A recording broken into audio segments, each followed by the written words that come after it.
샬롬 반갑습니다. 오늘도 하나님의 말씀을 따라 사는 저와 여러분의 하루 되길 소망합니다. 오늘 함께 보실 말씀은요. 요한복음 9장 1절에서 12절까지의 말씀입니다. 요한복음 9장 1절에서 12절까지의 말씀 우리 함께 성경을 보시며 합독하겠습니다. 예수께서 길을 가실 때에 날 때부터 맹인된 사람을 보신지라 제자들이 물어 이르되 랍비여 이 사람이 맹인으로 난 것이 누구의 죄로 인함이니까 자기이니까 그의 부모이니까 예수께서 대답하시되 이 사람이나 그 부모의 죄로 인한 것이 아니라 그에게서 하나님이 하시는 일을 나타내고자 하심이라. 때가 아직 낮음에 나를 보내신 이의 일을 우리가 하여야 하리라. 밤이 어리니 그때는 아무도 일할 수 없느니라. 내가 세상에 있는 동안에는 세상의 빛이로다. 이 말씀을 하시고 땅에 침을 뱉어 진흙을 이겨 그의 눈에 바르시고 이르시되 실로암 못에 가서 씻으라 하시니 실로암은 번역하면 보냄을 받았다는 뜻이라. 이에 가서 씻고 밝은 눈으로 왔더라. 이웃 사람들과 전에 그가 거린인 것을 보았던 사람들이 이르되 이는 앉아서 구걸하던 자가 아니냐. 어떤 사람은 그 사람이라 하며 어떤 사람은 아니라 그와 비슷하다 하거늘 자기 말은 내가 그라 하니 그들이 묻되 그러면 내 눈이 어떻게 떠졌느냐. 대답하되 예수라 하는 그 사람이 진흙을 이겨 내 눈에 바르고 나더러 실로암에 가서 씻으라 하기에 가서 씻었더니 보게 되었노라. 그들이 이르되 그가 어디 있느냐. 이르되 알지 못하노라 하니라. 아멘. 오늘 본문을 보면 예수님께서 길을 지나가시다가 한 사람을 보시게 됩니다.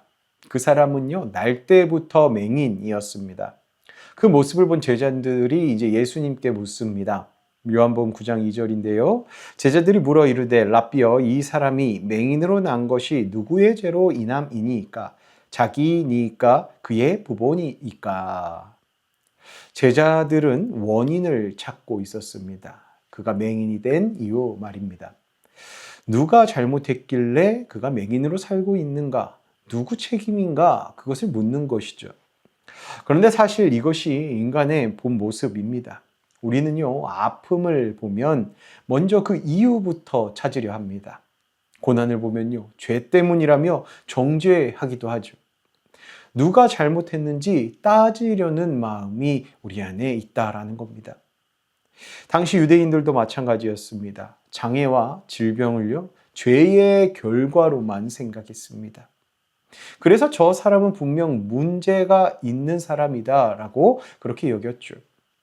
그런데 예수님은 전혀 다르게 말씀을 하십니다. 본문 3절입니다. 이 사람이나 그 부모의 죄로 인한 것이 아니라 그에게서 하나님이 하시는 일을 나타내고자 하심이라. 예수님은요, 원인보다도 목적을 보셨습니다. 사람들은 왜 이런 일이 생겼는가만 보는데 예수님은 하나님께서 이 상황 속에서 무엇을 하실 것인가를 보셨던 것이죠.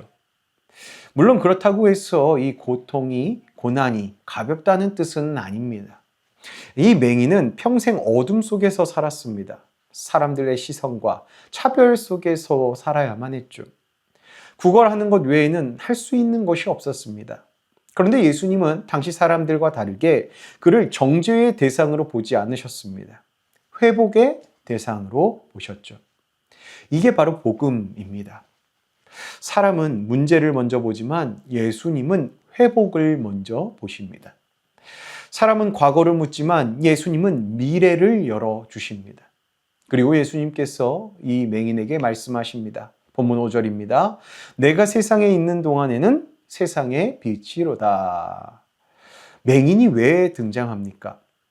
앞장에서 예수님은 자신을 세상의 빛이라고 선언하셨습니다. 그런데 사람들은 어찌했습니까? 빛이신 예수님을 거절했습니다. 눈은 뜨고 있었지만 영적으로 보지 못했던 것이죠. 그런데 지금 날 때부터 눈먼 사람이 등장합니다.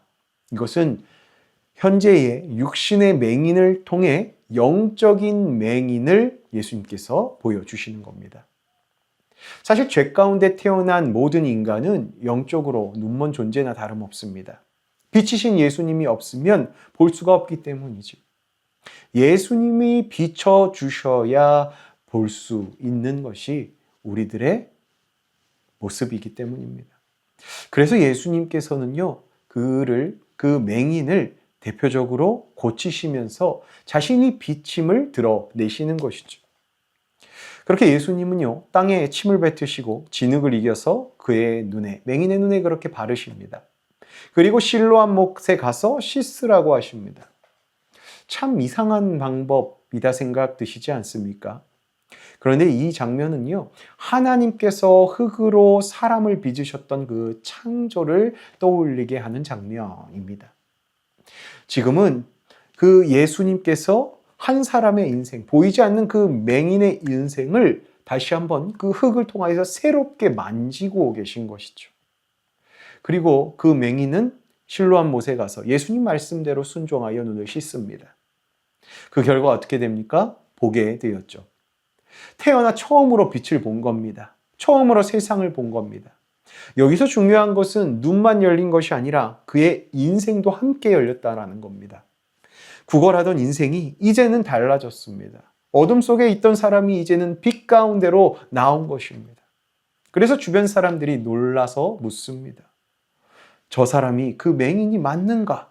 전에 앉아서 구걸하던 그 사람이 맞는가? 어떤 사람은 맞다고 하고요. 어떤 사람은 아니라고 합니다.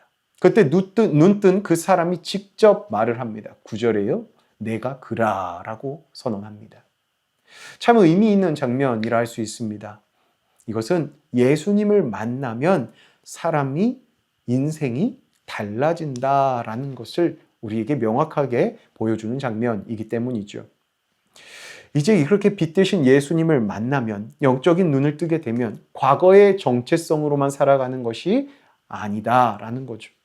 전에는 상처에 묶였던 사람이, 죄에 묶였던 사람이, 어둠 속에 살던 사람이 예수님을 통해 빛 가운데 살아가는 사람으로 바뀌게 된 것이죠. 그런데 사람들은 변화된 인생보다 그 방법에만 관심이 있습니다. 오늘 본문에 보면 그것이 보이죠. 그 맹인, 눈을 뜬 맹인에게 이렇게 묻습니다. 어떻게 네가 눈을 떴느냐? 누가 그렇게 너를 고쳐주었느냐? 그래서 눈뜬 자는요, 담담하게 말하죠. 11절입니다. 예수라는 그 사람이 진흙을 이겨 내 눈에 바르고 나더러 실로암에 가서 씻으라 하기에 가서 씻었더니 보게 되었노라. 아직 그는요, 예수님이 정확히 누구신지 다 알지는 못합니다. 하지만 분명한 것은 알고 있었습니다. 예수님을 만나고 그의 인생이 달라졌다. 나의 인생이 변화되었다라는 것을 그는 알게 되었죠. 진광의 성도 여러분, 우리도 한때는 영적인 맹인이었습니다. 죄와 어둠 속에서 살아가던 사람이었다라는 거죠. 그런데 예수님께서 우리를 비춰주신 겁니다. 보게 하셨습니다. 또 살게 하셨습니다. 그러므로 이제는 우리가 어둠 속에 머물면 안 됩니다.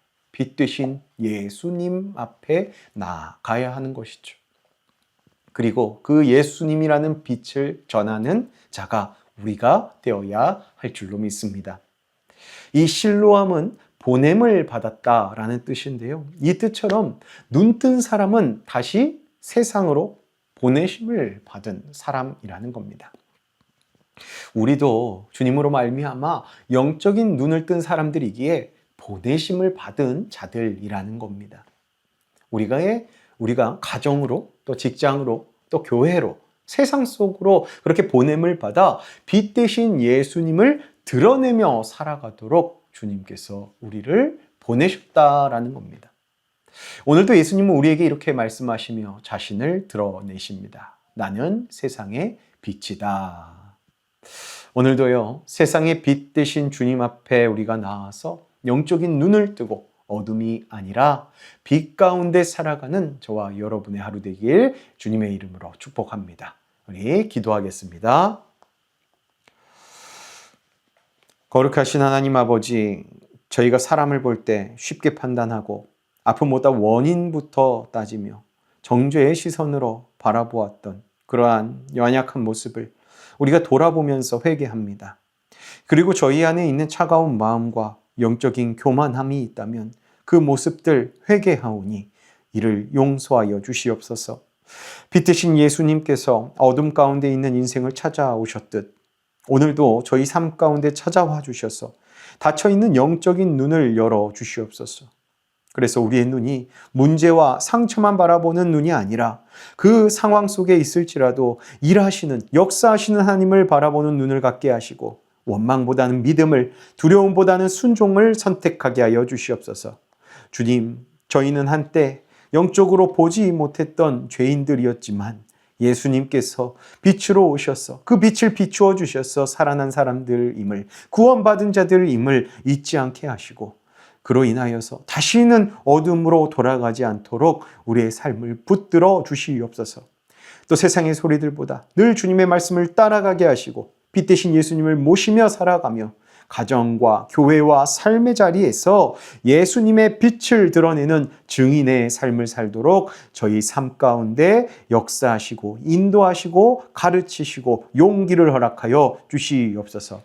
오늘 하루를 저희에게 허락하신 주님께 감사드리며 오늘도 영적으로 눈뜬 사람답게 살아가도록 인도하시며 은혜 받은 사람답게 살도록 붙잡아 주시는 세상의 빛 되신 우리 주 예수 그리스도의 이름으로 간절히 기도하옵나이다. 아멘.